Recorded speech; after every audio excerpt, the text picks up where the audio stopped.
In this video, I'm going to show you how we can reverse engineer the competition to see all of the keywords our competitors are targeting. This is a really effective method to do keyword research, as essentially the websites you are competing with, so the ones already on page 1 of Google, they would have done all the hard work and all the heavy lifting already. So all we need to do is look at all the keywords they're targeting and then simply cherry pick the ones which are relevant to our website. So to do this, we'll be using our clever tool which is called SEMrush. So firstly, we need to figure out who our competitors are, which is very easy to do, as all we need to do is simply go over to Google and search for a keyword which we'd like to target. So for the purpose of this video, I'm going to go for travel yoga mat and then carry out a search like so. And then what I want to do is scroll down to the organic section, so not the ads at the top. I want to be looking at the websites ranking organically. So in position 1, we have amazon.co.uk. And now what I'm going to do is right click this one and then click copy link address. I'm going to go back to our tool SEMrush, simply paste in that URL right here. So Control V, and then simply carry out a search for that.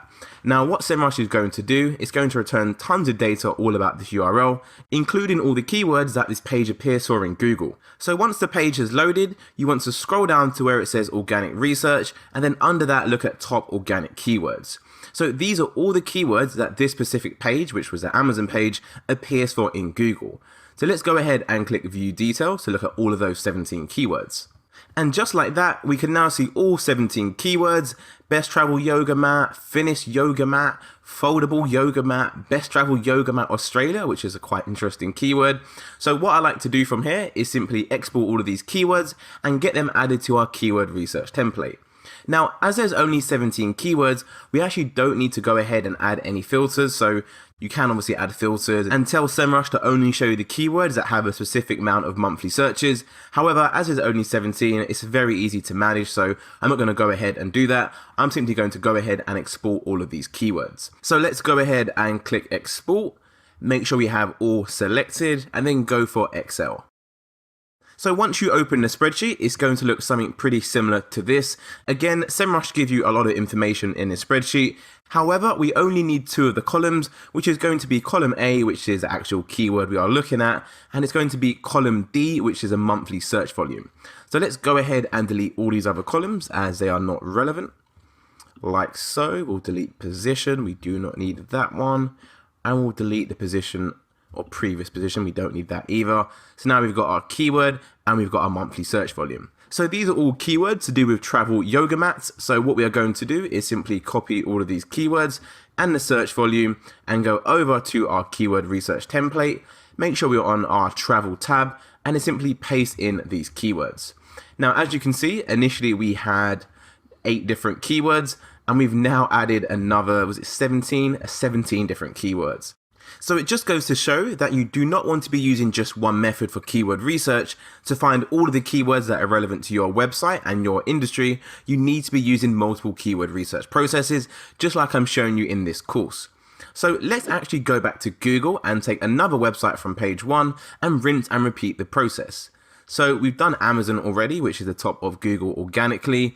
In position 2, we have Yoga Matters, which is actually the website we are using for the example of this training video. So we're going to go ahead to position 3 for soulsalute.com. The same thing as before, right click, copy link address, go over to SEMrush and then simply replace that URL, enter the new URL and then click search. And then SEMrush is going to return tons of data all about this URL, such as the keywords. So as you can see, this URL actually appears for 618 keywords in Google, which is a lot of keywords indeed. So the reason why this URL appears for a lot more keywords than the other URL is because if we look at the URL, which is actually appearing in Google, we can see that this URL is actually a blog, and it's a blog on the guide to choosing the best travel yoga mat. So this is why we're going to see so many more keywords than we did for the first URL, as the one by Amazon was literally just a page selling travel yoga mats. So there won't be that much words or that much content on that page. So as a result, it won't be appearing for that many keywords. So let's go back to SEMrush and look at all of these keywords we found. Remember, we searched for travel yoga mat. However, as this is a URL, which is just going over a blog and the guide to travel yoga mats, we're going to get a lot of irrelevant keywords in this research. We have yoga mat, which has no relevancy to travel yoga mat. We've got Manduka Eco Superlight versus Jade Voyage. Again, no relevance whatsoever. Can you fold a yoga mat? Quite interesting. We've got quality yoga mats. Again, nothing to do with travel. So as these keywords are pretty much randomized and they don't follow any consistent theme, what we want to do is go over to our keyword research template and actually add all of these keywords to our master tab and then go through the filters and apply the keyword to the right theme. So let's go ahead and do that now. Let's go to the top of SEMrush, click export, and then go for Excel. Download all the keywords like so, and let's open that spreadsheet. So once you open the spreadsheet, it's going to look like this, and it's the same process as before. We only want to be looking at the keyword and the search volume, which is column A and column D. So all the other columns can simply be deleted. So let's go ahead and delete all these columns now. So say column E onwards, and we'll delete column B. We do not need column C either, so we'll go for column C. They both can be deleted.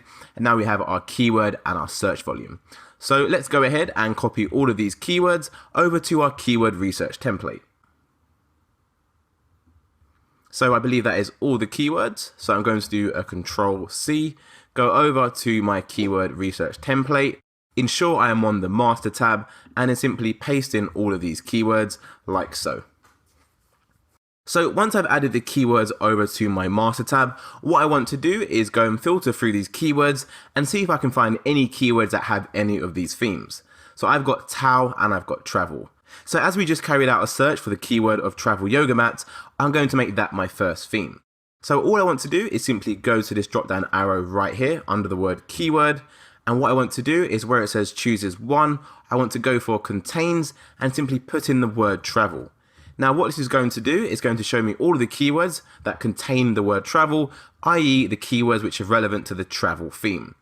So you can see this keywords have actually gone down from 700 to 74. It's actually going to be 73 as it's including the top one up here, which is just the name of the column. So what we're going to do is take all of these keywords and then copy them across to our travel theme. Like so. So now on our travel theme page, we have 99, obviously minus the top one, so 98 keywords in total. When we initially started this, I think we had about 8 different keywords. So it just goes to show just exactly how powerful these strategies are. Now, do bear in mind, we're going to have a lot of duplicate keywords in these columns, but don't worry about that for now, as in a separate video in this section of the course, I'm going to show you exactly how we can organize our keyword research template to ensure we have no duplicates and to ensure it's nice, tidy, and organized before we move on to the next section of the course. Now it's good to note that we can also go back to our master tab, and instead of searching for the theme of travel, which is the one we just done, we can see if we have any keywords for the theme towel. So let's go back to our filter, give it a click and replace the word travel with our other theme, which is towel. And let's see what that returns to us. You can see we now have more keywords. We've got 32, again, minus the top column. So 31 different keywords, all to do with the theme of yoga towels. So it's exactly the same process. Take all these keywords, Control C, go over to the relevant theme tab, and then simply paste them in like so. Now, do bear in mind as well that all these keywords we're looking at now is just for one website. You can literally rinse and repeat this for every website you see on page one. And believe me, by the time you finish, you're going to have thousands and thousands of keywords. And remember, when it comes to SEO, the more data and the more information you have, the better decisions you'll be able to make, which is going to make you overall a much better SEO. And of course, what I'm showing you in this video is just for one keyword, travel yoga mat. You can obviously carry out another search for another one of your keywords, such as just maybe yoga mat or maybe even yoga brick. You can literally rinse and repeat this and look at all the websites multiple times to ensure you have the most comprehensive list out there. This is a really powerful strategy. I hope you enjoy it, and I'll see you in the next video.